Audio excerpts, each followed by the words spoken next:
All right, folks. Well, it is 6 o'clock Eastern here, and we are going to get started here promptly. And before we get started, though, want to let you all know about our next offering of this webinar series that we are offering through the Veterans in Agriculture Network and Heroes to Hives. Next month, March 18th, we're going to be talking about combining farm-specific knowledge with scouting to form integrated pest management plans. So if you're interested in learning how to set up an integrated pest management plan for a small farmer specifically and focused kind of on organic systems, that'll be a talk you want to check out. But tonight, I'm going to end my slideshow here so that Steve can share his screen. But tonight we're joined by Steve Whittington, and Steve and I happen to have known each other for quite some time. And I'm going to introduce Steve here, and then we'll get started on his talk tonight, which is on production economics. So Steve is a Michigan State University Extension field crops educator based out of Montcalm County, Michigan, covering the west central portion of Michigan. Steve's a U.S. Army veteran and was honorably discharged in 2017 as an infantry sergeant. Steve is a graduate of Michigan State University's Student Organic Farmer Program, Kansas State University's Master of Agribusiness Program, and has been in production farming since 2017 with farms in West Michigan and his own farm, Front Porch Farms. He has a passion for production agriculture and agriculture economics and has a background in veteran advocacy for Michigan State University Extension. And with that, I'm going to welcome Steve. And we're going to start tonight with his talk. Thanks for joining us tonight, Steve.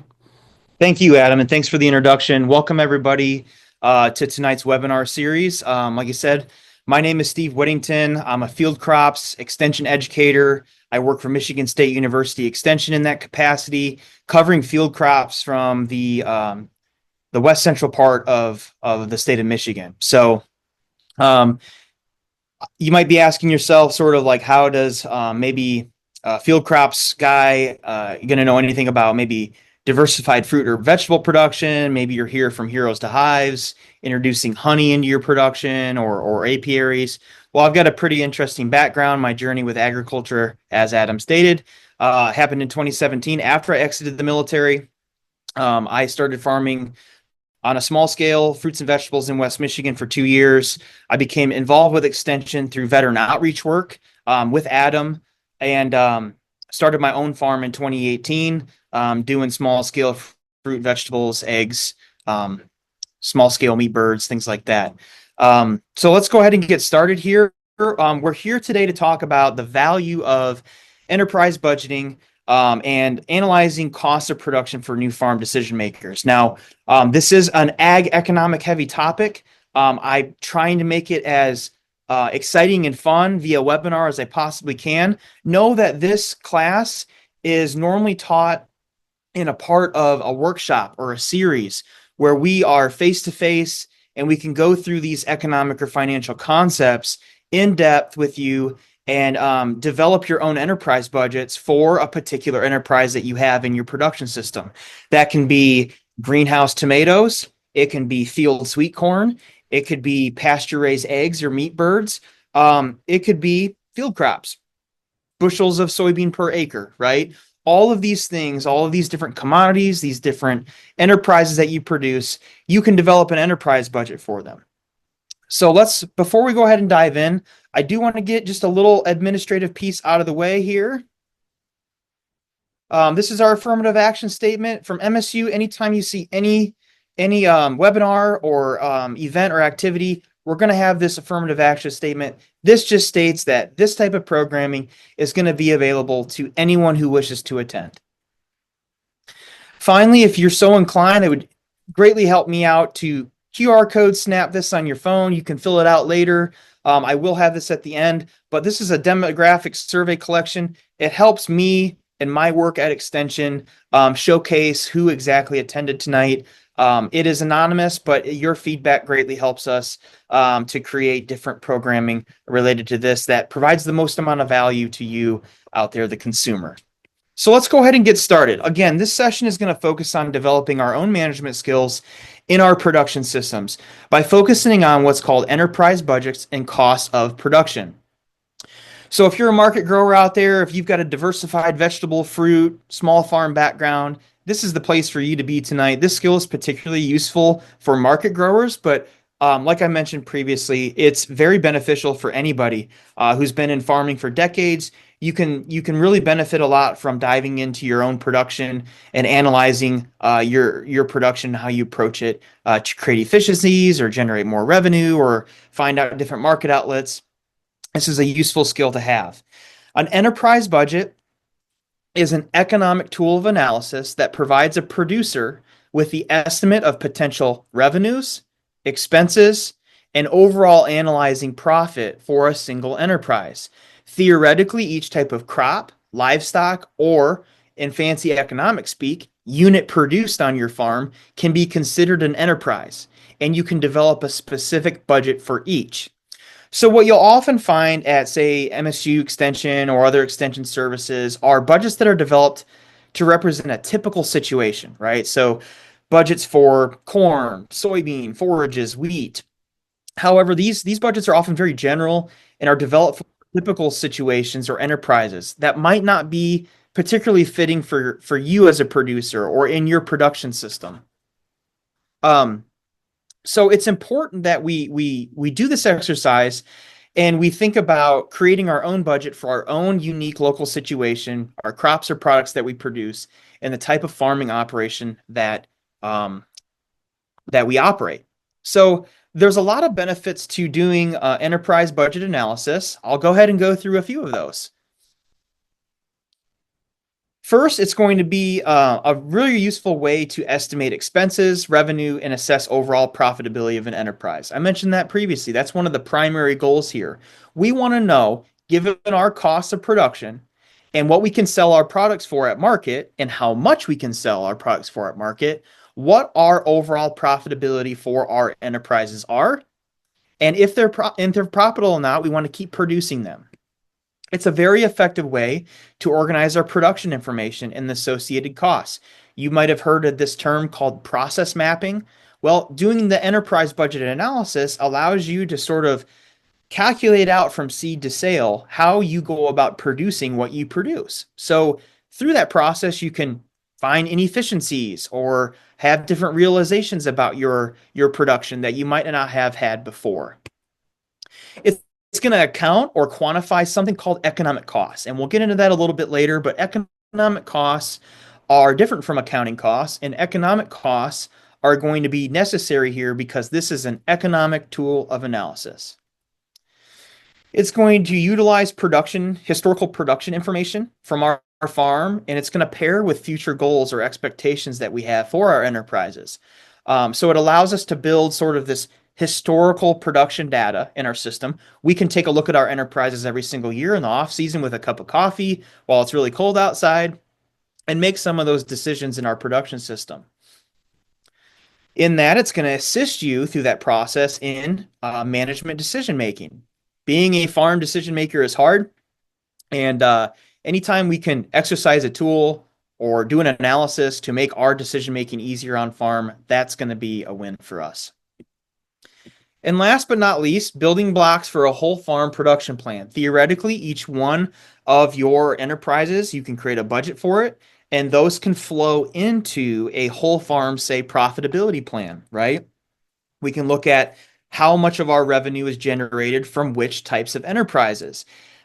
If we are, say, growing a particular crop and we realize that the revenue is not there to justify our continued production in it, it helps us make those decisions as well. And again, we're all maybe associated with the military. I'm sure you've heard this as I've heard this. If we fail to plan, then we're going to plan to fail, right? We have to go into our production like we went into maybe a military operation or a military training. We want to ensure that we have a plan when we approach our production season. So when we encounter, it's inevitable, variability or problems or difficulties, right? We've already done a large part of our planning to know sort of what our economic break evens are or help us make decisions when we're in the thick of things in the production year. So I want to move from a discussion about why enterprise budgets can be useful for a beginning farm decision maker by discussing important concepts around enterprise budgeting. And one really important concept when working with enterprise budgets is this concept of economic profit. I mentioned it previously on the last slide.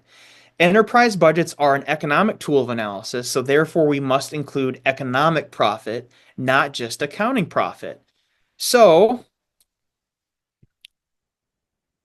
we'll first start our discussion on what accounting profit is exactly.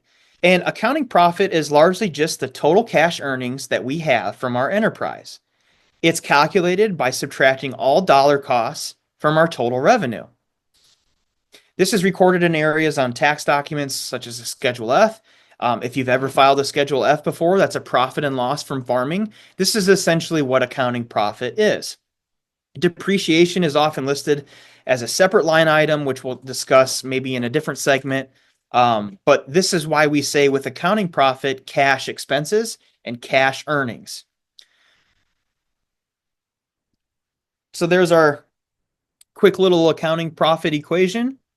Our accounting profit is equal to our total revenue. That's how much cash we make from our enterprises, minus our total dollar cost to produce those enterprises. So I usually ask this question in class, but we'll see how it goes. We'll see how it goes via webinar here. You can always, I'm looking at the chat right now. You can always drop questions in the chat as we go here, and I'll do my best to monitor those. But what do we think economic profit is, and how does that differ from, say, something like accounting profit? What are we considering when we talk about economic profit? And I promise I won't sit here for too long being awkward, but I want to see if anybody would like to drop an answer in the chat. Maybe there's some production economic gurus out there. Ned, good guess. Assets. You're really close.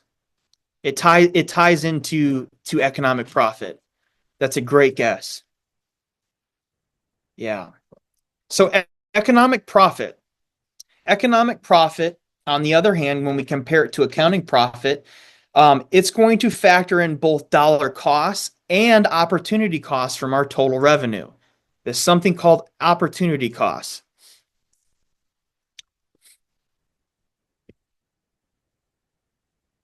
There we go. All right. And essentially, opportunity cost is going to be largely thought of as the costs and benefits of choosing one enterprise, say in our discussion about enterprise budgeting. Let me read you the book definition. Economic profit is going to be the amount of income that could be earned if the economic resource was put to an alternative use. Now, I don't know about you, but when I first read that book definition in my economic textbook, it took me a little while and a couple times reading that for it to make sense. It's kind of a wordy, fancy definition, but really when we think about opportunity cost, it's going to be that cost and benefit of choosing an enterprise, or really in general, just making decisions in our life. Opportunity cost is a foundational concept in economics and is really present in our everyday life decision making. Opportunity costs are going to arise anytime we have a presence of a choice. It's often talked about the cost or what we miss out on when we make a choice. So if we think about our farming examples, it could be the costs and benefits of choosing, say, one enterprise over the other. But here are some other examples. We might not pay ourselves weekly, which would be considered accounting profit, but our time and our management of our enterprises does have value. We may choose to plant all 100 acres to, say, corn, but we might miss out on record soybean prices that year. That's the opportunity cost. We choose to farm our 100-acre farm instead of renting it out to our neighbor for, say, $200 per acre. I like this example because it quantifies opportunity cost. Therefore, your opportunity cost is $20,000. That is 100 acres times 200 an acre rental cost. So unless we can generate greater than $20,000 from that land, we're better off renting the land because our opportunity cost is higher if we farmed it ourselves. Makes sense? Bottom line here is the economic profit is going to take into consideration the cost of our time, management, decisions. It's very important how we understand the use of our time, how we manage it, and the impact of our decisions on farming and our business. Economic profit is going to consider this, and enterprise budgets are the tool that assists with this task. And then here's our comparison budget. So the only thing different here that we add is we are taking into consideration our opportunity costs against our revenue. Okay.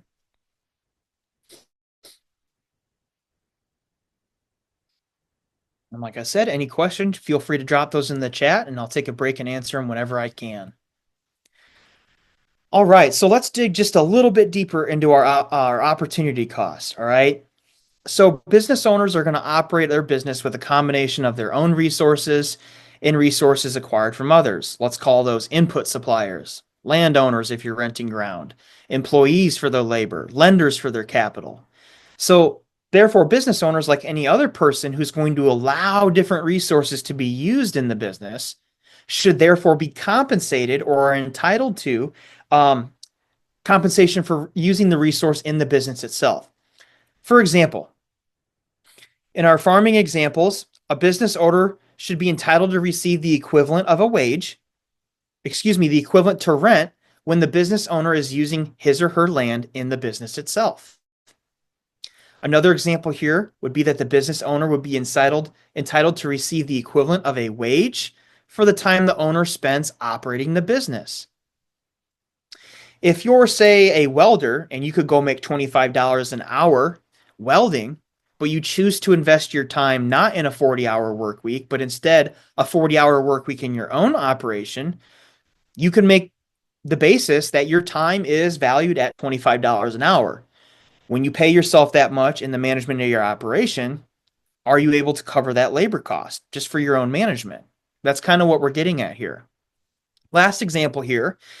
If the business owner is entitled to receive the equivalent of interest for the capital that the owner invests in the business. Okay.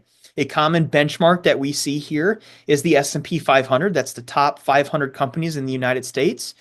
8 to 12% return on investment. Okay. So if we take $1,000 and we're going to invest it in our farm business, is it unrealistic to expect an 8 to 12% rate of return on that $1,000 when we benchmark it against something like the S&P 500?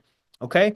These are all examples of me trying to get you to think through the use of your time, the use of your assets, and the use of your management skills when it comes to looking at your own production systems. Again, opportunity costs are going to be this economic concept that feeds our enterprise budgeting. Okay. And last but not least, I don't want you to think that I'm some shrewd capitalistic businessman. I know farmers, and I know that profitability is an important component of their production. But a lot of times, farmers farm because they absolutely love it and they enjoy it, and they couldn't imagine doing anything else in the world but farming. So, farming bringing you utility, which is fancy economic speak for happiness, is a completely acceptable answer. But what I'd love to see happen is you generate revenue in your production system that at least covers the cost of your own production. That's what I'd love to see. Farmers are unique in this way. We can look at our own businesses and go, I do this because I love it, not because it makes me lots of money and I'm a shrewd capitalist businessman. No, it's tough work. We do it because we love it. And only you can make that assessment as a producer whether or not to continue your investment in your farm with your own time and money. All right. We're about to get into it here. Any questions at all so far? I want to take just a second to take some pauses here. Like I said, I am tailoring this a little bit for this webinar. Typically, it's a couple-hour workshop in the morning. Not seeing any questions come across here. So we'll keep moving forward for the sake of time. So when we move from our discussion about opportunity costs, we're first going to start talking about cost of production. Cost of production is going to be a main item on your enterprise budget. Understanding what your costs of production are will help you make important decisions for your farming enterprises. It's on the budget, so let's sort of start going through what exactly costs of production are and how we approach that. In general, costs of production are going to be divided into two major parts on your budget. Variable costs, which are sometimes called operating, and fixed or ownership costs. All right. Variable costs are going to be only incurred if your enterprise budget is produced. All right. And it's going to vary based on your production volume of that enterprise. Okay. So if you choose to grow zero corn in your corn enterprise in 2025, your variable costs of production are zero. You've produced no output and you've incurred no variable production costs related to that enterprise. Okay. And it varies based on your production output or your volume. 10 acres of sweet corn is vastly different than 100 acres of sweet corn in terms of the cost to produce that product. Okay. So variable costs vary based on our production output or our volume. All right. Some examples of this, not limited to, but include fertilizer, seeds, plastic mulch, fuel, breeding stock, compost, hydraulic fluid. All right, these are all examples of variable production costs. Conversely, fixed costs are going to be the costs that exist from owning assets. Okay, these costs are going to exist even if the assets are not specifically produced for that enterprise or used for that enterprise, rather. These costs typically do not fluctuate based on production volume and are generally the same each and every year. Um, some of these examples could include land, machinery, buildings, insurance, taxes, and land rent.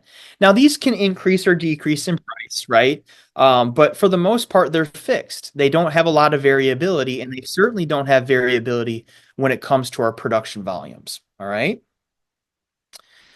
Now, fixed costs, since they don't do a lot of changing, could be thought of as maybe the easiest type of cost to estimate. However, that's just not true. In fact, fixed costs on an enterprise budget are the most difficult to estimate. Now, I'll give you another open opportunity to answer here. Why would fixed costs be more difficult to estimate when they're fixed, when we know them, and they're not variable, so that they're not based on how much we produce? What would be the distinguishing factor here? Why would that be the case?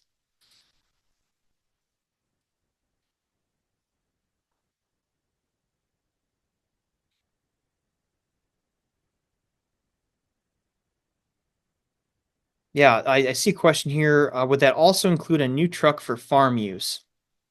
So if you purchase a new truck for farm use, um, that payment can be felt as a fixed cost. If you do have a payment, it also has depreciable value against that asset each and every year. So that'd be an example. So fixed costs. Oh, I have another one. What is the fixed asset's actual value for a particular enterprise? Um, Yeah, I think you're getting to it, Ned. Um, yes, that's why it is hard to figure out. Exactly. So, how do we take, say, a tractor and apply it to 10 different enterprises on our farm when that tractor is used in every single enterprise on that farm? And I think Ned alluded to it. That's exactly what's happening here, and that's why it does make it difficult. Fixed costs are necessary and appropriate for farming operations, but they're not tied directly to any one enterprise. So there's an element of assigning expenses correctly, and usually this involves some amount of prorating costs on some basis to our enterprise that we produce. And we can get into a little bit more details in this later. But proration examples might be machinery hours needed for a particular enterprise, or we can think about it in terms of the enterprise's share of land in our farm operation, right? So if quick example off the top of my head, if you have a tractor, 100 hours of use every year, and you produce two enterprises, 90 hours of that tractor go to your sweet corn operation, and the other 10 hours go to your strawberry operation. Okay. So if you're, say, I'm using really easy numbers here, $10,000, $9,000 of, say, that depreciation cost that year would go towards the sweet corn enterprise, and 1,000 would go towards, say, that strawberry enterprise. If we're using really unrealistic numbers that end in zero. These are examples or ways that we can think about prorating costs to specific enterprises. And when we talk about fixed costs, that's essentially what we're doing here. We're prorating that asset out to our enterprises and quantifying cost in that way. All right. So cost of production, variable costs, fixed costs, two main types. Now, I want to show you this matrix here to showcase the difference between variable and fixed costs and how they can have different effects on an operation. So a very basic matrix here. We're looking at field crops. I come from the field crops world right now, so this is readily available to me. Year one corn, 750 in farm revenue, variable costs 350, fixed costs 75. We have a net profit after rent of $75 per acre. In year two, 540 in revenue, lower amounts of variable costs, but we're also achieving lower revenues. Same amount of fixed costs. So those costs are going to be there regardless. We have a revenue per acre of $15. But year three corn, our revenues now go down to 675. So merely dropping $75 per acre in our revenue. So let's say the price of corn went down that year. Variable costs are the same in this year. Fixed costs happen to be the same as well. We have an economic break even of zero. But however, in year four, I think it's a 10-cent reduction here. This example draws upon in year four of soybean bushel per acre price, drops it from 540 to 510, the same fixed costs, the same variable costs, but yet we're in the red. We're not making a profit per acre, right? So that showcases how revenue can affect your operation. But let's say your variable cost, that would be diesel fuel, goes up really high, or the price of nitrogen goes up really high, and that increase your costs, variable costs of production per acre. Well, that can affect your bottom line, is what I'm trying to showcase here. So, um, fixed costs don't necessarily carry those sharp swings that maybe variable costs do, but they're always there. So um, if you're still having to pay for all of your fixed costs and it hasn't been a good year on farm, you still have to pay for those fixed costs regardless of how much you've produced in this example. Okay, we're going to briefly cover depreciation here. I know this is a lot of information to come at you at once, but we're trying to just touch on this in broad terms and think about this in broad terms. It's important component of evaluating costs, but I would recommend that you lead into accountants to provide depreciation advice and to set up these schedules. But let's talk about it briefly. Depreciation is going to be used routinely in evaluating profitability. It's a helpful tool for us as farm managers, but it's also a misunderstood and confusing topic for new farm decision makers. Economic depreciation is going to focus on calculating the lost value of farm equipment, buildings, and vehicles from age and normal use. This is both important from a profitability viewpoint, but as well as an overall net worth of your farm business. It teaches you to learn to prorate values in fixed cost allocation, right? I did that example of 100 machine hours for a tractor. 10% goes to strawberries, 90% goes to corn. That's essentially kind of what we're doing here with economic depreciation. So think about this example here. We purchased a $10,000 skid steer. And at the time of its purchase, it added $10,000 to our overall net worth of the business. When we used it routinely throughout the year, it received regular maintenance. Maybe it was repaired when it broke down. And at the end of the year, maybe that fair market value for that particular piece of equipment would maybe only $9,000 to a potential buyer. So how does this impact the business itself? Okay, I know we're getting late to look at spreadsheets, but stick with me here. Table 2 is going to illustrate this really well. The net worth of the business has declined by $1,000 because of this depreciation, even though the equipment is fully functional, even though it's considered like new. So to offset this, the farm's cost of production calculation is going to include this depreciation value, which is $1,000 in this example, in order to determine if we've made enough revenue to make up or cover this loss through depreciation. Okay, so you can see here when we compare 2018 to 2019, we have a $1,000 loss in our machinery and equipment column. because of economic depreciation. So that means that in order to recover this cost, we have to generate an extra $1,000 in our revenue column, our cash column. Okay. What I want to showcase in this example is buying tractors and greenhouses and putting up pole buildings is awesome. But as farm managers, we need to think about how is this asset that's going to economically depreciate over time going to work to generate us more revenue. We have to get a good return on investment when we invest in physical fixed cost and physical assets because we're always going to have to pay for them. All right. And typically there's always going to be, at least for a short period of time, a depreciation cost that we have to account for in our newer farm or our farm that we're scaling or we're expanding. Okay. That's how depreciation affects your net worth of the business, but also it leads into how we calculate out fixed cost in our enterprise budgets. Check the chat real quick. Arthur has a great question. What if I know that it takes 3 hours of labor every day to move livestock and do common farm chores? That's a great question. And we're about to get into that when we talk about enterprise budget creation. Do note that what you're speaking about, Arthur, is a variable cost, right? How long it takes me to maintain my livestock per day or per week. And that's going to get factored as a cost in my enterprise budget. So that's a good enough of a segue as ever to move into enterprise budgets, what they actually look like, how they're structured, and we'll give some examples of each. So I hope you guys can see my mouse on here. I know there's an annotate option, but I don't want to muck up the screen too You can much. see your mouse there, Steve, just fine. Perfect. Perfect. So you can see here three main parts to an enterprise budget. We've got our administrative data, which is going to show our date and time period.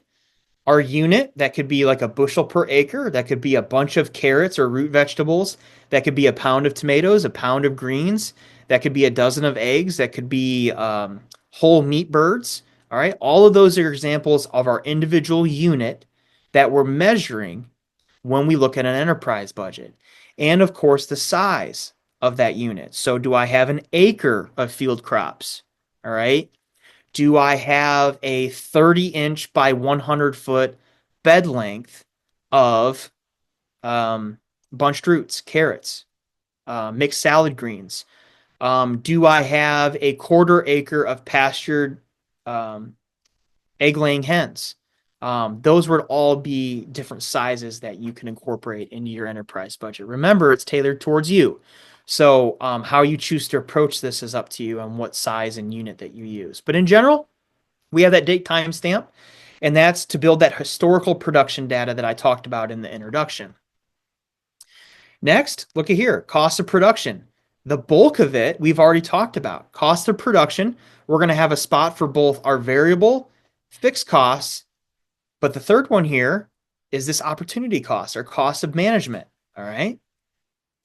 And finally, our revenue. Okay. So our revenue, very simply, what we're going to do here to calculate our revenue is going to be what we sell that unit price for. So let's call it a pound of greens mix. Let's say we sell it for $10 per pound. And let's say per my 30-inch by 100-foot bed top in my market garden, I can generate 50 pounds of salad mixes from that size of growing area. Okay. That means that my total revenue for that size of growing area is going to be $500. Okay. That's our gross margin. Or excuse me, that's our revenue, our gross revenue. All right. That is the revenue that you make prior to considering any of your costs of production, any of your farm costs, your fixed costs, or any of your management costs. All right. That's what we wish we could generate in revenue, is all of that before costs are considered. Your gross margin is going to be our next level down. Okay. So it's going to be the first thing that takes away from your gross revenue. And that's going to be your revenue after you consider your variable cost of production. So largely your production costs, right? Grab his name. He mentioned it earlier. It's not dropping down. There we go. Mentioned it earlier. It takes 3 hours of labor every day to move livestock, right? So that can be factored into your cost of production, a variable cost, right? Animal maintenance, call it watering animals, feeding animals, moving hay, things like that. So when we consider variable cost of production against our revenue, that's going to be called our gross margin, all right? And our net margin is going to be revenue after all of our expenses are considered to include fixed costs and management costs, okay? Hope this is making sense to everybody. Okay, this first example here, you can see an MSU extension enterprise budget. We do have these available on our websites. If you search beginning farm demand series, you'll find that there. You can see this administrative data, 2023 corn, bushels per acre. Here we've got a 30-inch by 50-foot bed. This happens to be an example from my enterprise budget. Okay. You can see date, you can see the crop, you can see the size, and you can see exactly what we're growing here as examples. Again, revenue is going to consist of all cash and non-cash revenue from crop or livestock. If you don't have historical production data yet, maybe it's a new enterprise for you. You've never grown greenhouse heirloom tomatoes before and you have no idea what it would sell at market. Use your best estimate. Consider your own market trends. If you do have historical yields, that's wonderful. Maybe you can go to USDA and price out their national prices for certain commodities or certain specialty crops. Um, Calculate out what's called optimistic, pessimistic, or expected outputs.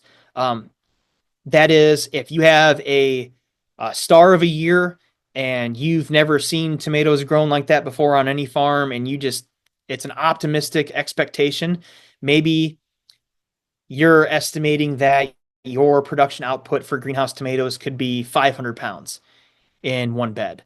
And a pessimistic would be if you had a really terrible year, and on the low end, I think I could squeeze 100 pounds of tomatoes out of that greenhouse. And then an expected output would be maybe the average, right? I think I can get 250 to 300 pounds of tomatoes out of here and see what that looks like when you calculate out the revenue for each of those. And then that will help you calculate sort of an economic break even. I know I have to sell at least 150 pounds of tomatoes in order to break even for this particular enterprise, as an example. Okay, so when we talk about gross revenue and where it might be located on your enterprise budgets, a lot of times it's first, not always. On mine, it's towards the end. But you can see here our cash price in a particular year. This is for largely commodity markets, so these prices fluctuate. 450 for our 2023 corn. We expect 150 bushel an acre. So our gross revenue before we consider any costs is going to be 675. We want to keep as much of that as possible. We want to have the lowest production costs that we can in order to produce 150 bushels per acre in order to maximize our profits. Kind of more of a vegetable-centric budget. 150 bunches of carrots, $2.50 in a wholesale outlet. And you'll notice here I segmented wholesale versus retail. You can do that with your enterprise budgets. If you can get a better price at retail, all right, but there's more costs to consider with traveling to, say, a farmer's market, compare that to wholesale. Maybe I just put 1,000 pounds of garlic on a semi truck and attach a bill of lading for it. Like they're buying a lot of it at once, and I don't have a lot of costs associated with moving that to market and selling it. Okay. So you can segment that out if your production allows for it. If you're a diversified farm market producer, say, compared to a corn and soybean guy. Okay. Variable costs again. This is included here again because we're sort of flowing down in our budget. We talked about administrative data. Now we're moving into, or we talked about admin, revenue. Now we're moving into our costs. Again, these are going to only incur variable costs when production happens. When we factor in our variable costs into our gross revenue, that's going to give us our gross margin.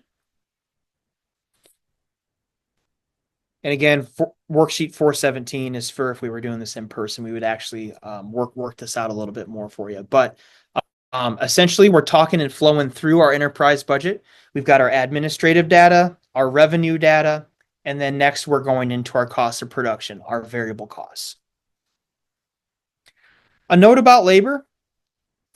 Some enterprise budgets do go into enough detail to divide labor requirements into the operator that provided it. So, for example, management labor versus hired labor versus family labor.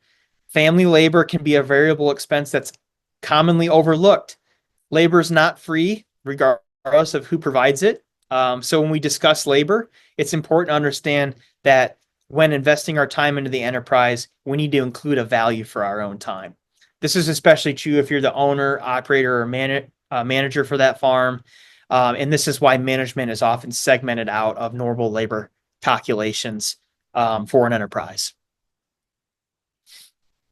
Again, I made the example earlier about a welder. If you are managing your farm operation, but you are also a good welder, you make 25 bucks an hour in a day job. Maybe that is your basis for how you set up your cost for your own time of management in one example here. Management can be listed as a separate item in the budget, or it can be included in the estimated net return. This net return is going to be the total revenue after all of our costs have been considered, both variable, fixed, and any management costs. This is also often called the bottom line. That's how much we bring home from our production after we consider the costs, right? Can also be thought of as a return to management. Okay. How much money we have left over to, say, reinvest our profits back into the farm or pay ourselves from the farm. Here is what variable costs could look like on a budget that you create. Here's the one from Michigan State University Extension, largely field crop focused. And you can see here we have seed, fertilizer, but underneath fertilizer, we have them segmented out specifically. What type of bulk nutrients, macronutrients we're going to see. Again, you can do this. You can make it your own. Please do. All of them down to the very end where we total up all of the costs of production for variable. Here's mine that I quickly worked on. I have it calculated out in labor minutes. Again, small scale diversified farm, you can do this for. All the tasks divided out by minutes gives me a total production hours required, total cost of labor. So 5.25 times 50 is 262.50. That gives me my total variable cost of production.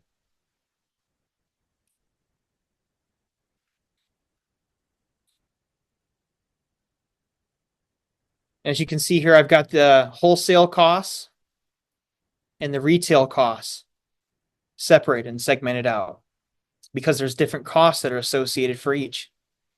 I mentioned this earlier. I might get better prices at my local farmer's market, but I got to get up early. I got to load my truck up. Maybe my employees load the truck up. We got to drive to the market, cost gas, cost time for all those employees to stock the market and be there serving customers. You have to physically engage customers for hours. You have to pay market fees. You have to have other costs to get you home. All right. So there's going to be higher costs typically within a retail setting, but you're able to make more money per unit sold compared to a wholesale setting. Typically, you're moving volume here. So you can move more at one time, but you're getting a smaller price per unit sold. Instead of $10 for a pound of greens, I'm getting $8 in an example. Fixed costs, again, we discussed this. They incur even if we don't produce any crops or livestock, right?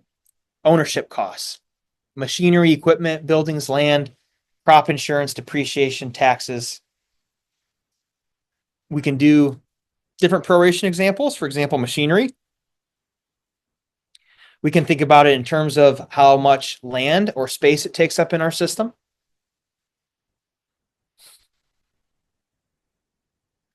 And this is what it could look like on a budget that you create. Prorating out our farm insurance for maybe total crop insurance to each share of that crop. If 90% of our insurance goes to corn for whatever reason, and it's $1,000, $900 goes to our farm insurance fixed cost for corn. So we're going to total all those up. All right. And this whole presentation has been a giant flow chart. Administrative data, revenue, variable costs of production, fixed costs of production, total fixed and variable costs right here, this next one. And our net farm income is going to be how much revenue is left over after we consider all of our costs, both fixed, variable, and also prorating out some management costs too, if necessary. Same thing with our vegetable budget. Total fixed costs here, fixed and variable for wholesale, fixed and variable for retail. Remember, we segmented those out. Gross revenue for wholesale, gross revenue for retail. And then this is what our net returns look like based on our market outlet, wholesale or retail. So importantly, what you'll notice here, we're measuring out whether or not carrots would be profitable on our particular production system. Just in doing this, we can see that there would never be a time at my scale currently where I would move carrots in a wholesale environment because I'm just not achieving the price that I need to make it worthwhile, worth my time. Moving 150 bunches of carrots for $9.78 is just not something that I'm going to do. But I might travel to a farmer's market and sell them for almost 350 bucks per week. Okay. So as you can see here, in doing these examples, doing enterprising, you can see how you can use this tool to assist you in making different farm decisions. How much do I produce of something? Is traveling to this market, which is 40 minutes away, worth my time? I've heard that people are getting really good prices there. All right. Enterprising can help you make these difficult farm management decisions. Do I invest in that brand new John Deere tractor? It would really look good around the farm and homestead, but is it going to generate me enough revenue to cover that depreciation of a fixed cost? I don't know. We don't know until we put pen to paper. We don't know until we dive into our production to have an honest look at what we actually do. When we calculate how long it takes us to take care of our livestock, is it 3 hours a day or is it 8 hours a day? Those are going to look drastically different when we put pen to paper and we try to figure out, are my enterprises profitable or not? All right. I know farming can be fun. It can also be really difficult. It would be great if we had fun and made a little bit of money at the same time. And we covered our own cost of production with the revenue that those farm products generate. All right. Like I said, typically this is designed for a workshop. We just did a planning for profit workshop. Expect there to be more on this topic coming out from me at Michigan State University Extension. I am planning a planning for profit workshop next winter near the Montcalm County area. So if you're in the west central area of Michigan and you'd be interested in more topics like that, I'd be glad to share those with you. We can dive into this a little bit deeper. It often takes a little bit deeper dive than what we have tonight in an hour webinar. But I really hope that you were able to at least internalize some of these concepts. Economics can be difficult. It takes some study. It takes some getting used to. But really what we're looking at here is, for example, these are vegetable beds. This bed of kale right here, it looks like a 50-foot bed. Um, how many bunches of kale can I generate from that vegetable bed? What do I sell a bunch of kale for at my local market? Okay. What's the gross revenue then? Dollar cost of that bunch of kale times however many I can produce given that size of production area. Call it a 30-inch by 50-foot bed in that example. Okay. I'm going to record all of my labor to produce that bed of kale, and I'm going to match it against the revenue. So if I generate $100 worth of kale revenue from that size and it costs me $50 to produce it, fixed and variable costs considered and my management considered, I bring home $50. Okay. That's a 50% profit margin given that one crop produced on my farm. All right. And as you can see here from this diversified farm, there's a lot of crops produced here. All right. So this helps us get a better handle on our own production system. It helps us assess our own profitability. And if we're trying to navigate, I love farming and I'm trying to make it work and I'm trying to do it for real and do it full time and generate revenue and income off of this in order to pay for my farm, pay for my own costs of living, and to support my family. We have to become comfortable with these numbers. We have to get comfortable with things like gross margin, variable costs, fixed assets, depreciation. With a little bit of study and a little bit of diving in, I think that it's entirely possible that we all achieve greater successes in our own production systems. Um, Farming is tough. It can be fun, but we, at the end of the day, need to know whether or not we're making money from it or it's just going to become a hobby. Okay. So I do want to leave the last 10 minutes or so for some open questions. I covered really an intense amount of production economic information and terms. So I just want to have an open forum with you all. Feel free to unmute yourself and ask questions, or you can drop that question in the chat. While everybody is doing that, if you do have questions, I was going to share a few different resources with you all, if that's okay, Dr. Adam. Absolutely, Steve. I put the demand website in the chat for anybody who wanted to take advantage of the resources that Steve had talked about through the demand series.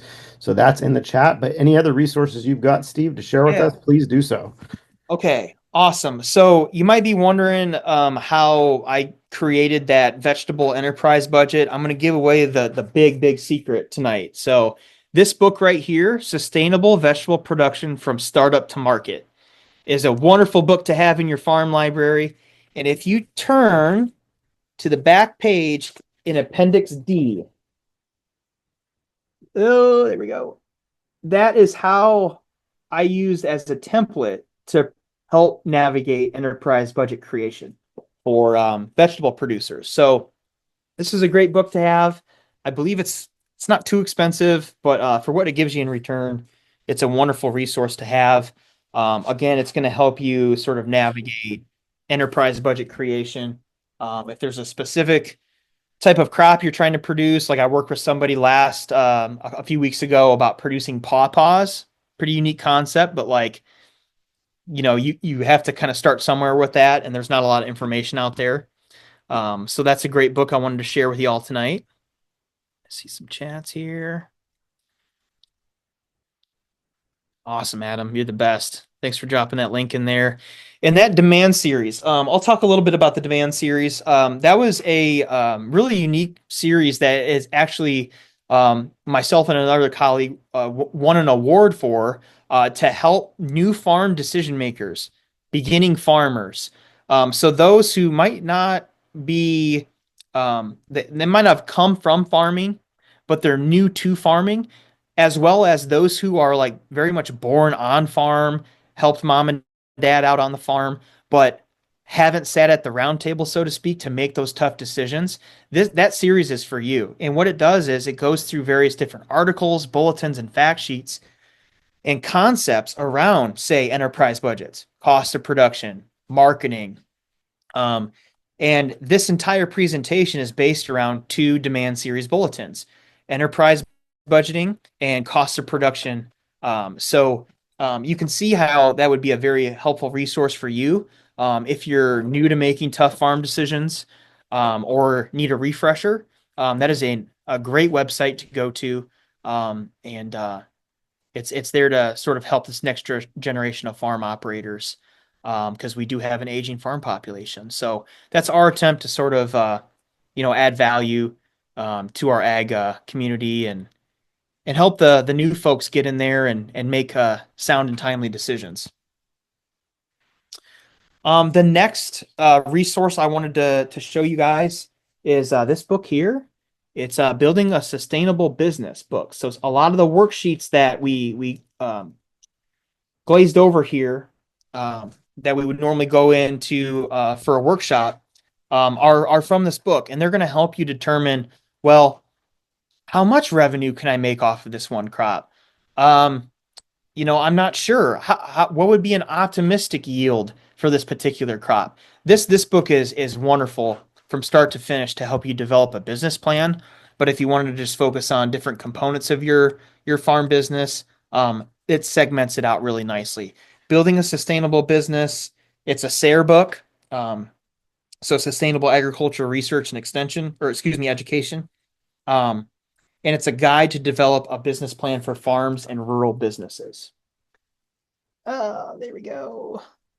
And Steve, I just put that in the chat. For those of you that are not familiar with SARE, there's a ton of resources for business through the Sustainable Agriculture Research and Education division of USDA. The link in the chat is to that book, and most of the books that SARE produces are free to download, but you can pay to have a hard copy. So there is a free version of that at that link that you can access.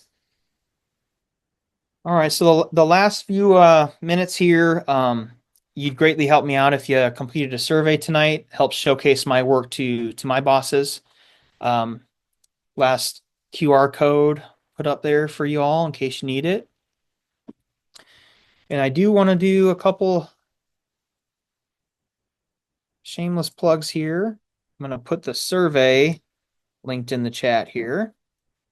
If you're not into QR codes, which I don't blame you one bit, you can follow that link if you'd like to fill out the survey for me. Upcoming, if you like different learning opportunities like this with MSU Extension or MIFS, I welcome you to join our Field Crops Virtual Breakfast Series, which is coming up next month. It's a 5-month series. It's completely free to you. Every Thursday, we host a sort of a breakfast time where you get to dial in. You can call in on your way to work. It's a good opportunity for you to kind of check in. We've got weather reports. We've got different pest reports. MSU entomologists, crop soil science professionals get in there and they do a 20-minute briefing presentation. Then we talk weather, and then we talk happenings around the upper Midwest. It is an absolutely wonderful series that is attended by over 1,000 people each and every year. And then last, Field Crop Webinar Series, which is going on right now. You can register. There is a small nominal fee of $25, but it's an hour-long webinar that you can attend in the comfort of your own home. I believe each and every Monday from 7 to 8 p.m. So if you're here tonight, you seem like people who love to learn. You're in light company. I just wanted to share those extra resources with you. And I think we're coming up on time, Adam. So we'll use the last couple minutes just to sit and wait for questions. But thoroughly enjoyed being here tonight. Again, I crammed a very large lot of information into an hour setting. I absolutely love this topic. It's one of the few things that I'm actually good at in agriculture. I spent a lot of time working around it. So if this added value to you tonight, if you enjoyed this topic, that's a win in my book, and I appreciate you all being here tonight. With that, I'll stay around for a couple minutes for any questions. All right, folks. Well, thank you, Steve, so much for that presentation. I always think, when it comes to farming, we all love being out in the field, getting our hands dirty, but really it's the economics that keep us in the fields. Is that if you're not making money and if it's not making financial sense, you're not going to be doing it for too long. So we really appreciate all of your input on this, Steve, and just a fantastic presentation. And I really encourage all of you to access the resources that Steve talked about, the Field Crops webinar series, the virtual breakfast, and then also the demand series offered through MSU Extension. So if there's any questions, feel free to put them in the chat. Steve's also got his email address address in there if you want to follow up with him. And we'll leave it open for a couple more minutes. And if not, we thank you all for joining us tonight and look forward to seeing you at our next webinar as part of this series that'll be on scouting and making integrated pest management decisions based on scouting data. Awesome. I'm looking forward to it. And don't email that first one I put out there. Nobody will respond. It was a typo. Email the second one, and I'll be glad to answer any questions you have. It is quite literally my job as an extension agent. I love working with different people on their projects.